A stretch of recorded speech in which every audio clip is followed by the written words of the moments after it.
morning, everyone. So, okay, just wanted to share ang verse natin for today from Matthew 19, verse 26.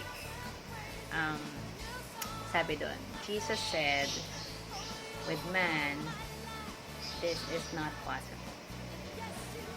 But with God, all things are possible.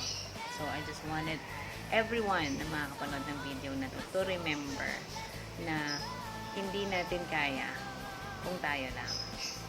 We need to focus on our faith to Jesus and lagi tayong manalangin at ibigay natin lahat sa Lord. Because whatever situation that you are right now, kung ikaw lang yan, hindi mo yan kakayanin and wala kang magagawa.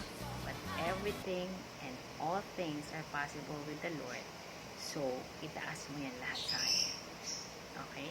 So, don't forget to read your Bible to know more about Jesus. Bye-bye, guys!